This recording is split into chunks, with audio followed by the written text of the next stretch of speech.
Video tersebut merupakan kelainan pada saraf yakni penyakit stroke. Stroke adalah kondisi ketika pasokan darah ke otak terganggu karena penyambukan stroke iskemik atau petahan pembuluh darah stroke hemoragik. Kondisi ini menyebabkan area tertentu pada otak tidak mendapat suplai oksigen dan nutrisi sehingga terjadi kematian sel-sel otak.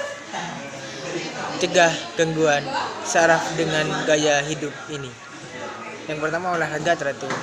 Yang kedua, hindari pekerjaan yang menuntut gerakan berulang. Yang ketiga, jaga berat badan ideal. Yang keempat, pastikan asupan vitamin B tercukupi. Yang kelima, hindari alkohol.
Video tersebut merupakan kelainan pada hormon, yakni penyakit jerawat. Enggak sedikit kaum hawa yang berlangganan jerawat ketika masa menstruasi datang. Salah satu penyebabnya dipengaruhi oleh hormon progesteron yang menghasilkan minyak berlebih pada kulit, sehingga memicu timbulnya jerawat. Yang bikin rasanya masalah jerawat karena faktor hormon ini sulit dihilangkan. Faktor risiko jerawat. Munculnya jerawat juga bisa dipengaruhi oleh beberapa faktor risiko berikut. Gesekan kulit dengan benda, misalnya jerawat di wajah akibat terlalu sering mengenakan penutup kepala. Jerawat di leher karena pemakaian baju yang terlalu ketat di bagian kera, atau jerawat di punggung akibat sering menggunakan ransel kebiasaan merokok. Keturunan jika terdapat anggota keluarga yang bermasalah dengan jerawat. Konsumsi obat mengandung lithium kortikosteroid atau obat anti kejang. Masa pubertas akibat peningkatan aktivitas hormon testosteron yang memicu kelenjar minyak menghasilkan sebum dalam jumlah lebih banyak. Penggunaan kosmetik pencegahan jerawat. Beberapa upaya yang dapat dilakukan untuk menjaga jerawat antara lain: membersihkan riasan wajah sebelum tidur, mencuci muka 2 kali sehari dengan pembersih wajah, bebas minyak, mengelola stres dengan baik, menghindari penggunaan pemakaian terlalu ketat, menghindari produk kosmetik yang mengandung minyak, menjaga kebersihan tubuh dengan selalu mandi setelah beraktivitas.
If it's ordinary life, we will live in our own paradise. Come and hold my arms, cause we are family. Di sini saya akan menjelaskan tentang kelainan pada telinga, yaitu tuli, tungarungu.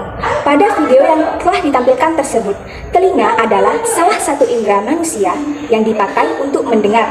Tapi ada beberapa orang yang mengalami gangguan pendengaran atau biasa yang disebut tuli. Nah, faktor-faktor yang menyebabkan seseorang bisa tuli, misalnya ada masalah mekanis di dalam saluran telinga kalian, atau dalam istilah medis dikenal dengan sebutan penurunan fungsi pendengaran atau konduktif.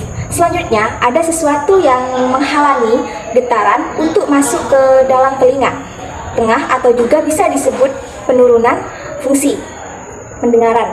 Sensori neural kerusakan pada telinga dalam dan yang terakhir karena usia yang semakin menua. Tentang jenis-jenis tuli, ternyata tuli itu dibagi menjadi beberapa jenis. Yang pertama, sulit mendengar di lingkungan yang berisik. Yang kedua, tuli yang sedang biasanya menggunakan sebuah alat bantu pendengaran untuk mendengar suara. Yang ketiga, penderita menggunakan alat bantu pendengaran sekaligus menyimak bahasa bibir atau bahasa isyarat lawan bicaranya. Dan yang terakhir, penderita tuli sangat berat. Lalu, bagaimana ya caranya mencegahnya? Nah, yang pertama, jangan memasukkan benda ke dalam telinga kalian, termasuk jari. Dan koreksi telinga kalian atau lindungi telinga kalian waktu berada di lingkungan yang berisik. Kemudian putar musik dengan volume yang kecil saat selfie people menggunakan handphone. Dan yang terakhir, lakukan tes indera pendengaran secara rutin dan konsultasilah ke dokter.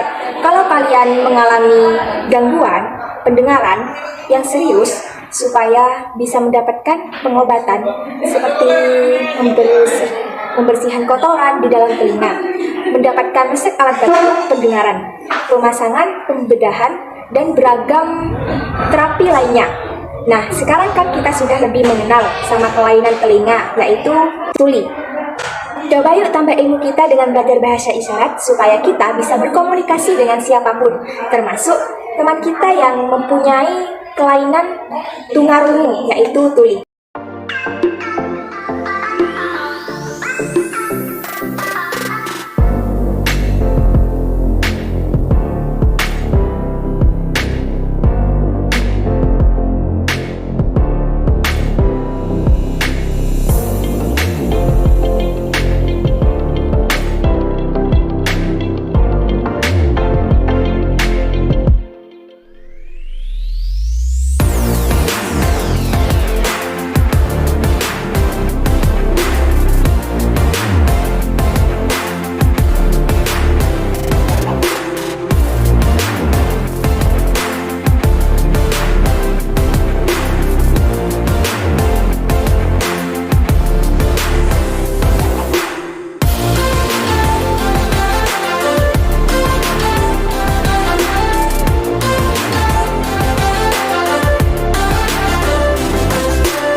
Wassalamualaikum warahmatullahi wabarakatuh. Di sini saya akan menyebutkan terlebih dahulu gangguan-gangguan apa saja yang terjadi pada seseorang ketika seseorang itu mengonsumsi nafsa terlalu banyak atau dalam jumlah yang sangat berlebihan.